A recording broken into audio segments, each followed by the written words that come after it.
भित्री पर्दा तह तह गरी पाल्दछन् जो रहस्य बसा भन्दा जटिल खतरा बन्दछन् यी मनुष्य। यहाँ बनेको सपना यहाँबाट पार भइसँगै सकिन्छ। यहाँ उभिँदा ठोकिएका आँखा जिन्दगीको अनुपम भ्रम हो। प्याला प्याला सकल मधुको छालमा छन् निमग्न बगदी ज्योत्स्ना कलकल महातालमा नृत्य मग्न। ऐन नियम कानुन सबै घोक्छ मेरो भाइ, ऐन नियम कानुन सबै घोक्छ मेरो भाइ, बायोडाटा प्रमाणपत्र बोक्छ मेरो भाइ। सधैँ सधैँ अरूकै भारी बोक्न मिल्दैन, जम्मा गर्ने एउटा अर्काले बोक्न मिल्दैन। सबै सहन्छु तर ढाका सहन्न, कसम मलाई उनी र उनीकै टोपी मनपर्छ। आँखै अघि राख्नु छ दैतियाको जुम, ओइ बाटुली हेर त हवाई जहाजको टिकट थमाइसक्यो कम्पनीले हातमा। अभावको लिङ्गामा गरिबीको गरालो हालेर, अभावको लिङ्गामा गरिबीको गरालो हालेर भोक अभाव पीडा चुरोटसँगै बिलाइ भो र त उनले भने म चुरोटसँग लभमा फँसेको छु।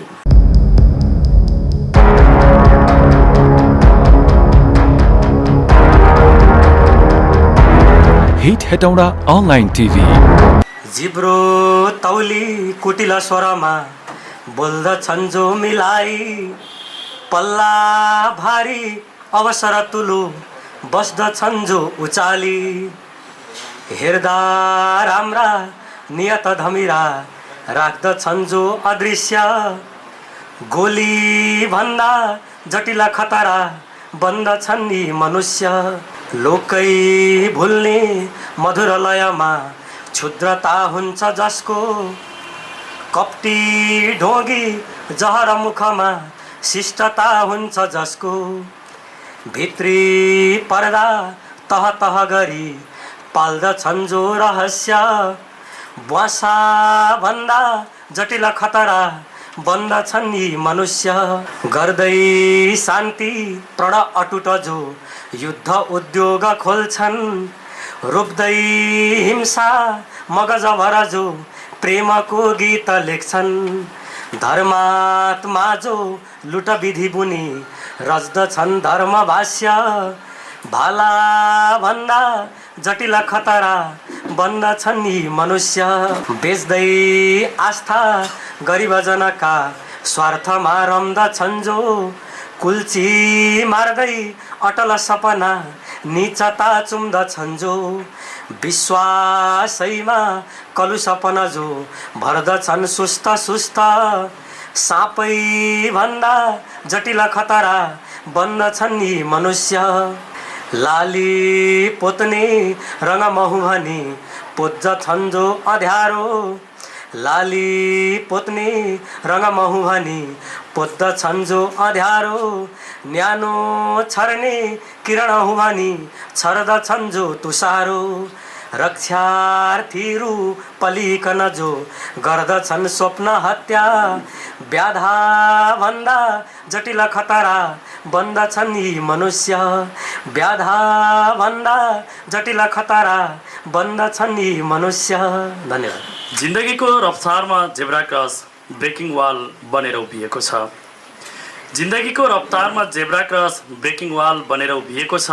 यहाँ उभिनु अघि मान्छे जिन्दगीको दौडमा हुन्छ र सुस्ताउँछ, जसरी लोड सेडिङको समय सुस्ताउँदा अन्धकार बन्छ मेरो कोठा। जेब्रा क्रसमा उभिनु अघि गरेका सबै काम सम्झन्छु जिन्दगीको भागदौड, गरेका सबै सङ्घर्ष, पाएका सबै हरेक उपलब्धि, मैले देखेका भविष्य बनाउँछु कसैको आँखामा सुन्दर आकृति र जुदाउँछु आँखा तिमीसँग। मलाई थाहा छ यो जिन्दगीकै बिसाउनी हो, जहाँ बसेर मैले तिमीलाई हेरेर आफ्नो बनाए आफैसँग र ध्वस्त पारेर फर्किए कोठामा। हर दिन यहाँ उभिँदा म तिमीलाई सम्झन्छु, साँझ कोठा पुग्दा बिर्सिसक्छु। यहाँ बनेको सपना यहाँबाट पार भएसँगै सकिन्छ। यहाँ उभिँदा ठोकिएका आँखा जिन्दगीको अनुपम भ्रम हो। जिन्दगी भ्रममा बाँच्नु मूर्खता हो।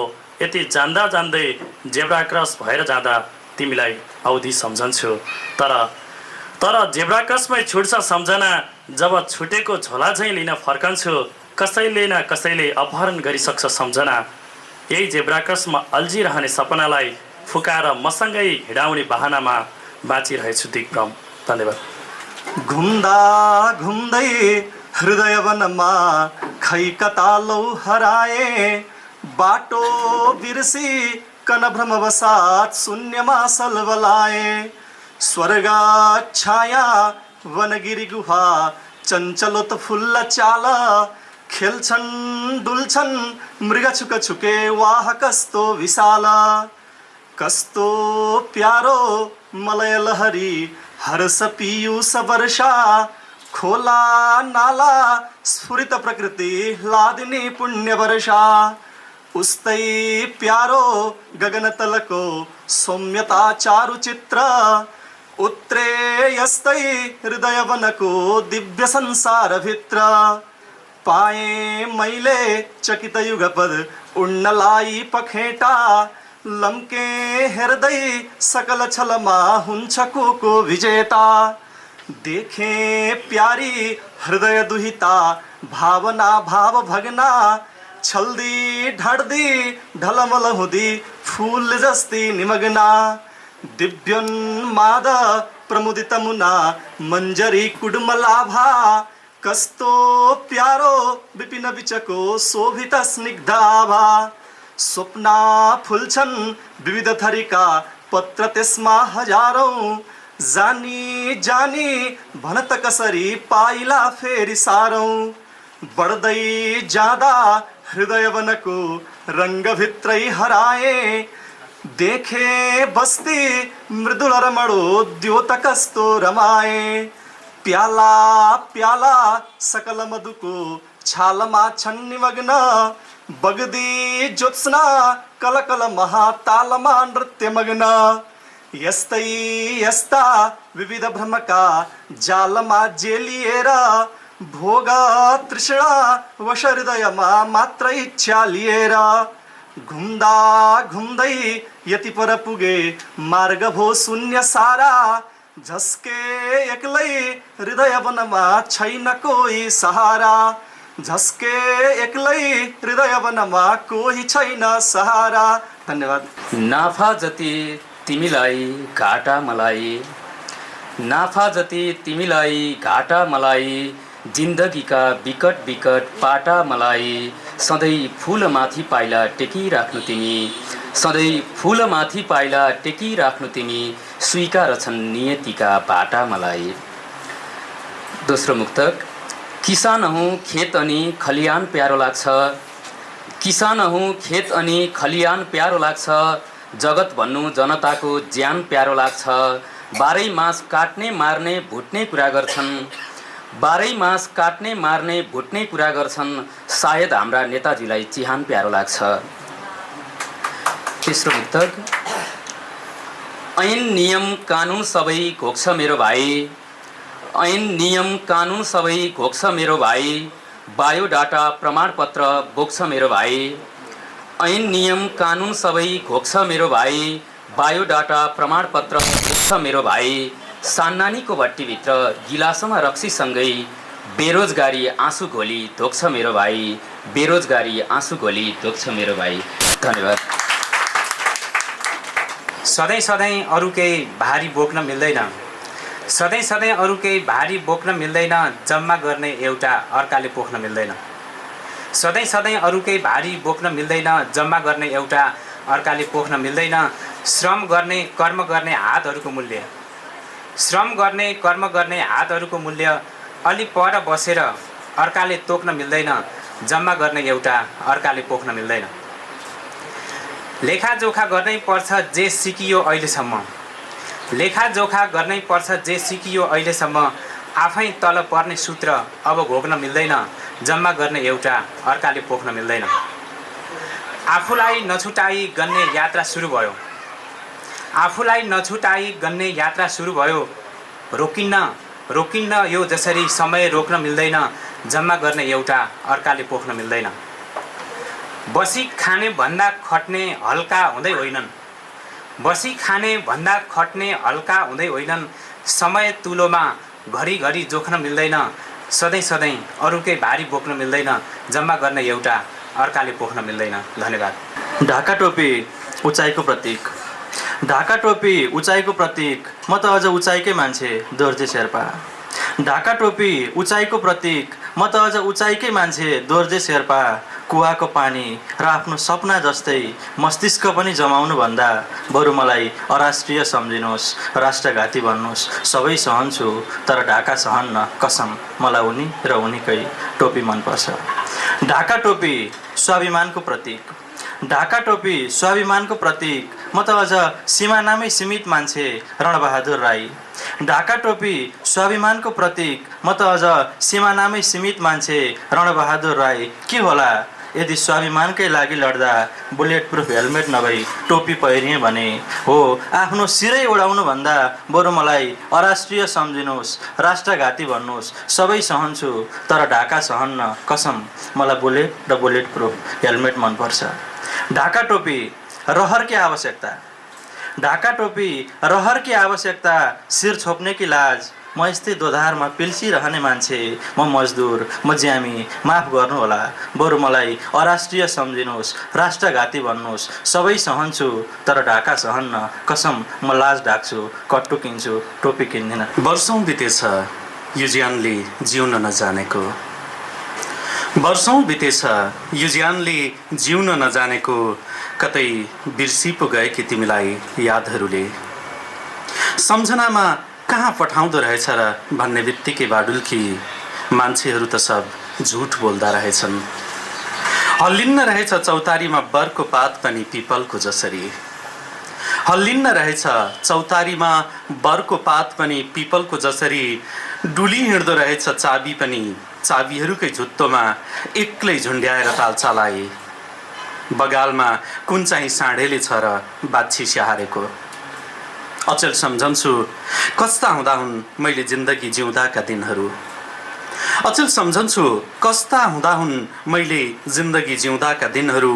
उभै उँभो बगेको खोलाको माया, वैंशका बालीहरूको लहलह, मलाई आँखै अघि राख्नु छ द्वितीयको जुन। ओइ बाटुली हेर त, हवाई जहाजको टिकट थमाइसक्यो कम्पनीले हातमा। धन्यवाद। पोहोर जस्तै यसपालि पनि, पोहोर जस्तै यसपालि पनि उजाडिएको उसको घर पालुवा पलाउनु अगावै निमुटेका छन् जीवनका हाँगाहरू। पोहोर जस्तै यसपालि पनि उजाडिएको उसको घर पालुवा पलाउनु अगावै निमुटेका छन् जीवनका हाँगाहरू। जसो तसो मुख टालेर फर्काएको पोहोरको बैङ्कको लिलाम पत्र, जसो तसो मुख टालेर फर्काएको पोहोरको बैङ्कको लिलाम पत्र, सुरसाको मुख बनाएर आइरहेछ झन् यसपालि छिमेकीको करेसामा खस्दै गर्दा चाडपर्वको रङ्गीन इन्द्रेणी। छिमेकीको करेसामा खस्दै गर्दा चाडपर्वको रङ्गीन इन्द्रेणी, सोझिँदैछ अभावको ज्वाला उसको घरतिर। पल्लो घरमा हानिएको खसीको मार र, पल्लो घरमा हानिएको खसीको मार र, वरपर चम्किएको उज्यालो झिलिपिलीमा फिक्का र धमिलो बन्न पुगेका छन् सन्ततिका आकृतिहरू। साथीहरूको शरीरले नयाँ काँचुली फेरे पनि झुलसरी पोसाकले विज्ञापन गरिरहेछ उजाड लालाबालाहरूको प्राकृतिक छालाको रङ। अर्काको आँखामा रसाएको आँसुसँग, अर्काको आँखामा रसाएको आँसुसँग मटन चिकन रोस्ट खानेहरू न्याउलीको बिरहमा पनि रमाउने सम्भ्रान्तको तमसा एकोतार सम्झिरहेछ ऊ, एकोतार सम्झिरहेछ ऊ। यात्राका जङ्गार तर्दै वेदनाको क्रन्दनमा अल्झिएको जिन्दगीलाई हरेक साँझ बिहान मझेरीमा बसेर पिइरहेछ उसको परिवार। रङ्गीन सपनालाई पानीको फोका जस्तै फुटाउँदै, रङ्गीन सपनालाई पानीको फोका जस्तै फुटाउँदै जीवनको चौतारीमा रोटेपिङ घुमाझै घुमेको छ उसको मतिङ्गल। बाजेका मस्तिष्कमा पिङ खेल्दै चाड मनाए बाले, बाजेका मस्तिष्कमा पिङ खेल्दै चाड मनाए बाले, बाको मस्तिष्कमा उसै गरी पिङ खेलेर चाड मनाए उसले पनि। र आज छोराछोरीहरूको छाकका निम्ति आफ्नै मस्तिष्कमा हल्लाइरहेछ उसले पिङ। अभावको लिङ्गामा गरिबीको गरालो हालेर, अभावको लिङ्गामा गरिबीको गरालो हालेर। धन्यवाद। उनले चुरोटको धुवासँग जीवन साटे, उनले चुरोटको धुवाँसँग जीवन साटे, चुरोटकै तरङ्गभित्र कविता देखे। भोक अभाव पीडा चुरोटसँगै बिलाइ भो, र त उनले भने म चुरोटसँग लभमा फसेको छु। र त उनले भने म चुरोटसँग लभमा फसेको छु। असाधारण व्यक्तित्व, विलक्षण प्रतिभा, उनी हुन् विश्वकवि। सगरमाथाको अग्लाई भन्दा माथि उनको विश्वास ठडिएको छ। आकाशभन्दा फराकिलो कल्पना, समुद्रभन्दा गहिरो चाहना बोकेर बाँचे उनले एउटा स्वर्णयुग। ट्युसनको जातोभित्र पिनिएर बेढङ्ग जीवन जिउनु उनको व्यवस्था। यही व्यवस्थाभित्र जीवनको खोजी, धैर्यता, इमान र विश्वासले चुलिएर सच्चा जीवनका यात्री। धैर्यता, इमान र विश्वासले चुलिएर सबका मनमनमा बाँचेका सच्चा जीवनका यात्री। जीवनमा हिउँद वर्षा पीडा मात्र थियो, तर पनि हिमाल झैँ हाँसेका थिए। सादा जीवन बोकेर युगको नेतृत्व गरेका थिए। लाग्छ उनी विश्व हाँक्ने भविष्य द्रष्टा थिए। दाल भात डुकुको लामो यात्रा गर्न सकेनन् अन्तिम दिनसम्म। अभावको भुमरीमा भुमरिएर जीवनमा कैयन पटक पछारिएर कवितासँग उनी बाँचेका थिए। कविताले प्रशंसा पायो उनको जीवनले भन्दा बढी। कविताले प्रशंसा पायो उनको जीवनले भन्दा बढी। बाँचुन्जेल उपेक्षाभित्र टाक्सिएर, निस्वार्थताभित्र निखारिएर, इमान जमान बोक्दै उनी एउटा युग जस्तै बाँचे। साँच्चै हाँसेरै बाँचे। सुलोचना शकुन्तलाभित्र देवकोटा भेटिन्छन्। मुनामदन कुञ्जिनीभित्र देवकोटा देखिन्छन्। हिमाल पहाड भन्ज्याङ प्रकृतिका प्रत्येक कन्दराहरूमा आज देवकोटा बोलिन्छन्। पागल यात्री भिखारीभित्र उनी स्वस्फूर्त भेटिन्छन्। तर पनि मृत्युको अन्तिम घडीमा औढा भो उनलाई या मृत्युलाई जित्न खोजे। अन्तिम पल उनी पोटासियम साइनाइड माग्दै थिए। पशुपतिसँग मृत्यु माग्दै थिए। उनी कवि डोमको कविता सुन्दै मृत्युको सुन्दर पर्खाइमा थिए। मलाई लाग्छ उनी त सुकरात चाहिँ मृत्युवरण गर्दै थिए, र त उनले अजरत्व पाए। आज प्रयत्न लाग्छ तिम्रा कलमहरू तिम्रै खोजीमा छन्। पारी क्षितिजबाट घामका किरणहरू हात हल्लाउँदै तिम्रो पर्खाइमा छ। तसर्थ चुरोटसँग होइन। साँच्चै कवितालाई लभ गर्न आऊ। साँच्चै सुन्दर शान्त स्वर्गमय नेपाल बनाउन आऊ। प्रत्येक कविहरूको अभिभावक बन्न हे देवकोटा फेरि आऊ। विश्व कवि बन्न, कविता मार्फत मुलुक हाँक्न, कविहरूको अस्तित्व जगाउन हे देवकोटा फेरि आऊ। Please do comment, share and subscribe. Hit Hetauda Online TV.